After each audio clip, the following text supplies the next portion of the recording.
व्यर्थ के बकवाद करने वाले लोगों से मत मिलो, व्यर्थ के बकवाद करने वाले लोगों की तरफ मत देखो, ये क्या कह रहे हैं, क्या बोल रहे हैं। और तुम भी व्यर्थ का बकवाद मत करो। अपने समय को कीमती मान करके निरंतर प्रिया प्रीतम का नाम जप करो, उनकी गुण लीला गाओ, उनकी सेवा में रहो। कभी प्रपंच की बातें, कभी प्रतिष्ठा का चिंतन, कभी नाना प्रकार के मान सम्मान का चिंतन, ये घुसने ना पावे हृदय में। बहुत सावधान रहना चाहिए साधक को। ऐसी बातें देखो मत, ऐसी बातें सुनो मत जिससे तुम्हारा हृदय उद्विग्न होकर प्रभु का चिंतन छोड़ दे। बंद करो अभी।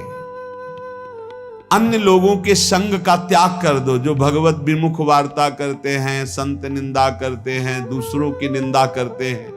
कुछ हाथ नहीं लगता, ये लोग दुर्गति को प्राप्त होने वाले हैं। भक्तन निंदा अति बुरी भूल करे जिन कोई, किए सुकृत बहु जन्म के छिन में दारे खोए। पर निंदा के किए ते नहीं, आवत नहीं कछु हाथ, मूर्ख पर्वत पाप को ले चल अपने साथ। तो अलम कश्यापि संगत्या, ऐसा संग मत करो जिनके पास बैठने से भक्त निंदा, जन निंदा, भगवत निंदा हो। ऐसे से दूर रहो। अलम बंद कर दो ऐसे लोगों का संग। रात दिन हम श्यामा श्याम का नाम जप करेंगे, श्यामा श्याम के लीला गुण गाएंगे, श्यामा श्याम के ही धाम का शोभा का चिंतन करेंगे। जब तुम अपना जीवन श्यामा श्याम के चरणों में न्यौछावर कर दोगे तो पूरा भार श्यामा श्याम ले लेंगे और तुम्हारे हृदय में मस्ती आ जाएगी। जो ऐसा निश्चयी होता है, दृढ़ निश्चयी, उसके अंदर दृढ़ विश्वास, तो उसके हर समय भगवान की स्फूर्ति होती रहती है। भारी प्रतिकूलता में भी भगवान का सानिध्य अनुभव होता है। वो अनुकूलता में तो भगवान के दुलार को देखता है, लेकिन प्रतिकूलता में भगवान की विशेष कृपा को देखता है। ये संयोग, ये वियोग, संसार की ये द्वंद्वमयी वृत्तियां भक्तों के हृदय में नहीं चुभती। आए की हुज्जत नहीं, गए की तलाश नहीं, क्योंकि नित्य संयोग भगवत स्मृति के प्रभाव से प्रभु का रहता है। शोक, विषाद बहुत ध्यान देने योग्य विषय है। तभी लोगों को ऐसा लगता है कि ऐसा कैसे हो सकता है। भक्त के चरित्रों को जब सुनते तो लगता है ऐसा कैसे हो सकता है, ऐसी परिस्थिति में भी ऐसा कैसे हो सकता है। क्योंकि तुम मानसिक बुद्धि से युक्त हो और वो भागवतिक स्थिति से युक्त है, इसलिए तुम उसको पार पा ही नहीं सकते। जब तुम अपना जीवन श्यामा श्याम के चरणों में समर्पित कर देते हो हृदय से, फिर उनकी कृपा से सब विघ्न दूर हो जाते, एक अपार मस्ती रहती है। नहीं तो शोक, विषाद, दुख, क्लेश, कष्ट, संताप, भय, उद्वेग, ये सदैव सताते रहते हैं। इसी से डिप्रेशन होता है। बार बार नकारात्मक चिंतन, शोक, विषाद, दुख, चिंता, क्लेश, संताप, भय, उद्वेग, यही पूरे मानसिक स्तर को नष्ट कर देते हैं। उत्साहहीन जीवन हो जाता है। जब तुम श्यामा श्याम को समर्पित हो जाते हो तो ये सब प्रवेश भी नहीं करते, एक अपार मस्ती बनी रहती है। अब क्या होगा? श्यामा श्याम जो करेंगे वही होगा। श्यामा श्याम पता नहीं कैसा करे, नहीं, वो सदैव मंगल भवन है, वो जो करते महामंगल होता है। यह निश्चय उपासक के हृदय में आ जाना चाहिए। इसलिए अपना सारा मन, सारी बुद्धि, सारा जीवन, प्रत्येक श्वास प्रभु को अर्पण कर दो, फिर देखो तुम निहाल हो जाओगे। दुख, शोक, विषाद, क्लेश, कष्ट, संताप, भय, उद्वेग, ये उसी को व्यापते हैं जिसने अपने जीवन को प्रभु के चरणों में अर्पित नहीं किया। इसलिए तुम अपना सारा मन, सारी बुद्धि, सारा जीवन, प्रत्येक श्वास केवल प्रभु को अर्पित कर दो, फिर देख लेना श्वास कैसे अर्पित की जाती, राधा राधा राधा।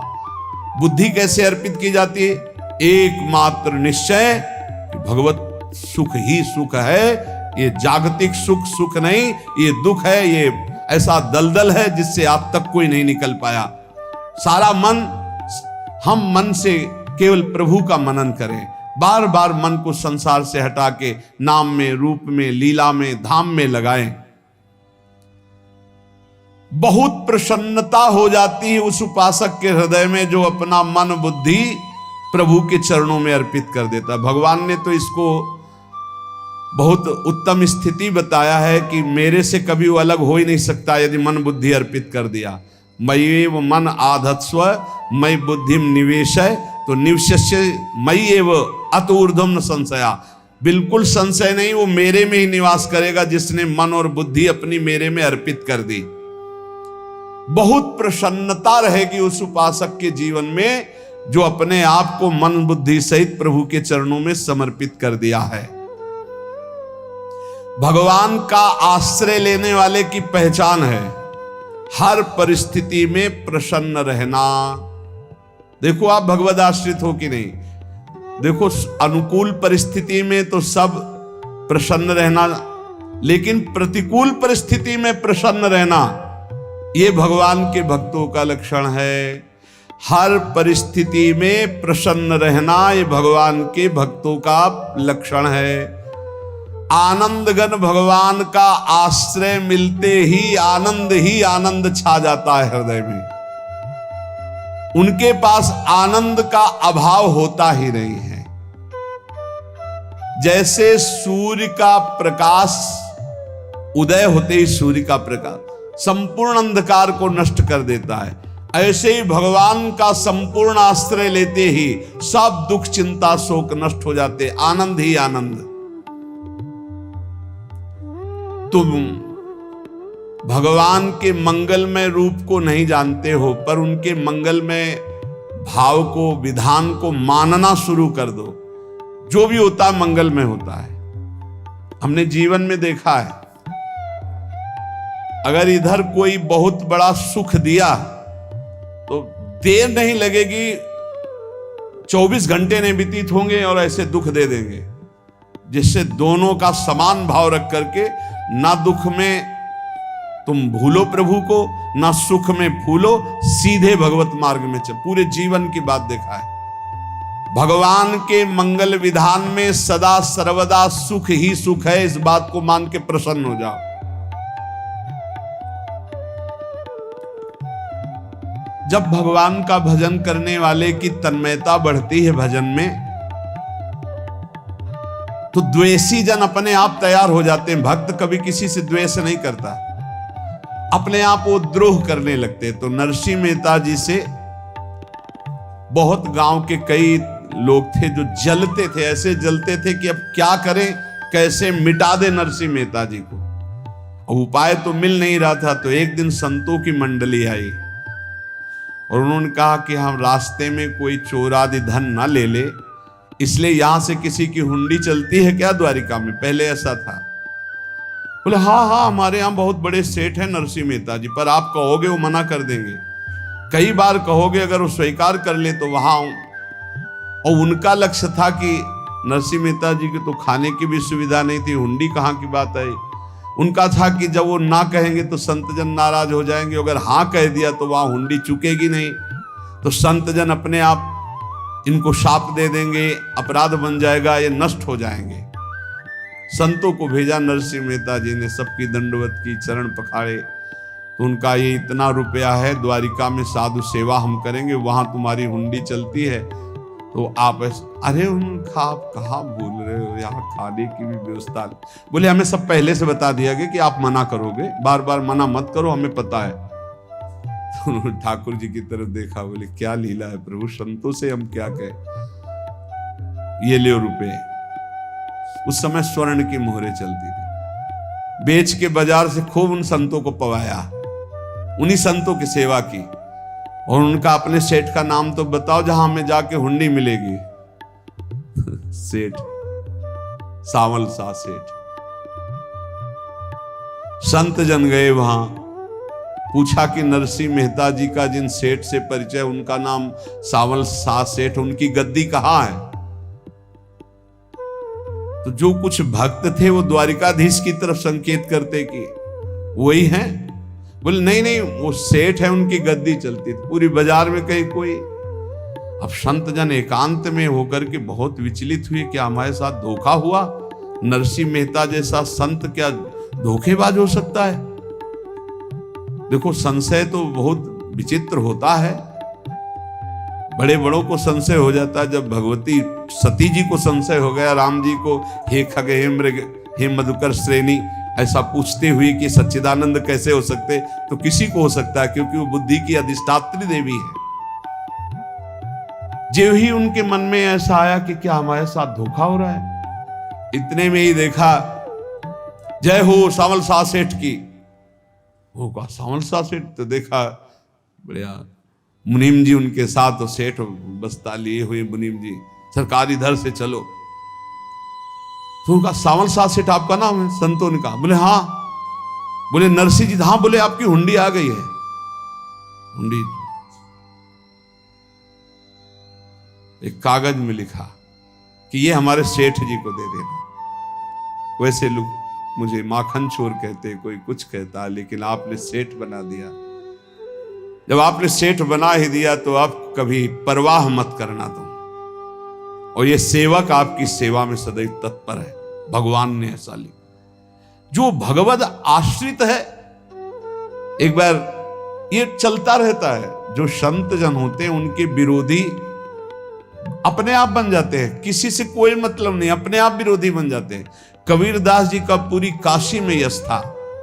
भजन करने वाले महापुरुषों का यश बढ़ता है जब, तो जो भजनहीन होते हैं उनके हृदय में जलन पैदा हो जाती है और वो उनको विविध प्रकार से फंसाना चाहते हैं, उनको कष्ट देना चाहते हैं। तो कबीरदास जी के यश को धूमिल करने के लिए कुछ ब्राह्मणों ने एक रचना रची, मूड़ मुड़ा के कबीरदास जी के शिष्य बन करके पूरी काशी के सब आश्रमों में निमंत्रण दे आए। कल भंडारा है, संत सेवा है, सबने स्वीकार किया। कबीरदास जी अपनी दिनचर्या करके निकले तो संत मंडली आने लगी। बोले कै बजे सेवा है? साधु सेवा। बोले कौन सी साधु सेवा? बोले कल आपके शिष्यजन निमंत्रण दे के आए, पूरी काशी के सब संत आ रहे हैं। कबीरदास जी ने कहा यहाँ तो एक की भी व्यवस्था नहीं, पूरी काशी के संत आ रहे। अच्छा, समझ में आ रहा है, लीला बिहारी तुम लीला करना चाहते हो। गए अपना निकल गए गंगा किनारे, एक झाऊ के नीचे बैठकर अपना भजन ध्यान में मगन है। 11-12 बजे तो उन्होंने देखा संतों की मंडली अब काशी तो बहुत। कबीरदास जी ने देखा कि आश्रम की, तो बोले पता नहीं क्या होगा, चलो चलते हैं। तो ऐसे गमछा वस्त्र करके ऐसे डालकर मुंह ढक करके, वहां बड़ी बड़ी पंगत लगी थी। कबीरदास जी सबको पाओ जी पाओ। कबीरदास जी के रूप में स्वयं भगवान पाओ जी पाओ। कबीरदास जी ने कहा अच्छा, जब स्वामी परस रहे तो हम भी बैठ के पा ले। तो जब उसी पंगत में बैठ गए अपना कपड़ा ढक करके, और जब मोहरे की दक्षिणा दे रहे थे सब लोग कि वाह कबीरदास जी ने आज तो साधु से सबको। जब कबीरदास जी के सामने आए तो ऐसे मुंह ढके, बोले देखो जो मेरा होता है उसे मुंह छुपाना नहीं पड़ता, मुंह ढकला नहीं पड़ता। लो दक्षिणा, तुम भी दक्षिणा लो। कबीरदास जी को कबीरदास जी दक्षिणा दे रहे, और वो कबीरदास जी है भगवान, और ये पाले वाले कबीरदास जी है भगवान के जन। कभी भगवान अपने अरे जमाने जोर लगा ले, कितना जोर लगाएगा, भक्त और भगवान का झंडा कभी न झुकने पाएगा।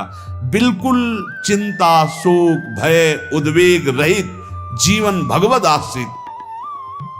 तुम भगवान के मंगल विधान में सदा सर्वदा प्रसन्न रहो। अब ये विचार कर लो कि भगवान जो करेंगे तुम्हारा मंगल करेंगे। अब थोड़ा ऐसा बीच में लगता है कि अमंगल हो रहा है क्या, लेकिन पक्का समझो बहुत बड़ा मंगल उनका विधान होता है। बहुत ही उत्तम मंगल होता है भगवान के शरणागत का। भगवान हमारे विचारों वाले नहीं हैं, हमारे विचार प्राकृतिक है, भगवान के विचार चिदानंदमय हैं। वो अपने विचार से हमारा मंगल करते हो, हम अपने विचार से मंगल चाहते हैं। भगवान के विचार से मंगल ही हमारा होगा, इसलिए कभी हमको चिंता शोक भय नहीं करना चाहिए। भगवान की ओर से कभी तुम्हारे लिए ऐसा विधान नहीं होगा कि तुम दुखी हो जाओ, बस तुम्हारी सोच हो सकती है, उसका परिणाम बहुत मंगल होगा। जगत की ओर से निराश हो जाओ, किसी से आशा मत रखो, फिर आप देखो आपका जीवन कैसा आनंदमय व्यतीत होता है। ये जो जगत की आशा है यही दुख प्रदान करती, सच्ची जगत की आशा ही दुख प्रदान करती है। अगर जगत से कोई संबंध न रखा जाए और भगवत भाव में रहकर तो बहुत अच्छा जीवन चलेगा। अपने कर्तव्य का पालन करो, परिवार को भगवत स्वरूप मानकर पोषण करो, किसी से कोई संबंध मत रखो, कोई आशा मत रखो, यही अध्यात्म सिखाता है। अपने आप भगवत स्वरूप, सबका व्यवहार मंगलमय और आपका जीवन मंगलमय। अपने घर में ऐसे रहो जैसे किसी अतिथि के घर में रह जाता है, चलना है, यहां से जाना है। कौन रहता है अपने घर में अतिथि की भांति? भगवान का भक्त। जाना है यहां से, अपनी प्रिया प्रीतम के पास जाना। ये हमारा घर नहीं है, यहां तो हम समय व्यतीत कर रहे हैं, अपनी आयु व्यतीत कर रहे हैं भगवत आराधना करते हुए। हमें जाना है प्रिया प्रीतम के पास। वास्तविक घर भगवान का धाम है हमारा, वास्तविक घर वाले प्रभु हैं हमारे। जो नित्य सच्चिदानंद भगवान के चरणों में अपने चित्त को समर्पित करता रहता है, उसको यह अनुभव होने लगता है कि बड़ी कृपा है हमारे ऊपर भगवान की, बड़ी कृपा है हमारे ऊपर। सर्वसमर्थ परम सुहृद भगवान ऐसे भक्त के ऊपर हर समय वरद हस्त रखे रहते हैं। ये केवल प्रवचन नहीं, सच्ची बात मानिए। ऐसे भगवान का वरद हस्त हर समय रहता है। जब भगवान की छत्र छाया में भक्त अपने को देखता है तो आसपास घोर विपत्तियों का भी समुदाय हो तो भी वो आनंद में मगन रहता है। हर हालत में आनंदित रहना ये भक्त का स्वभाव है। भगवान ऐसे भक्तों को प्यार करते हैं जैसे कछुआ अपने अंडे को बाहर रख आवे और रात दिन उसका चिंतन करे। जब भक्त भगवान को समर्पित होता है तो भगवान रात दिन उसकी ऐसे चिंतन सुरक्षा करते हैं। अब है ये दैवी संपदा का पहला गुण है, ये भगवान के शरणागत पर जागृत हो जाता है। वो भयभीत नहीं होता, किसी भी उससे भयभीत नहीं होता। यही डर ही डरप हरिवंश हित जिनो भ्रमय गुण सलिल पर। इस डर से डरते रहना चाहिए कहीं गुण रूपी पानी में फिसल न जाए, नहीं तो गलती हो सकती है। साधक सावधान रहे। ये अभय दैवी संपदा का सबसे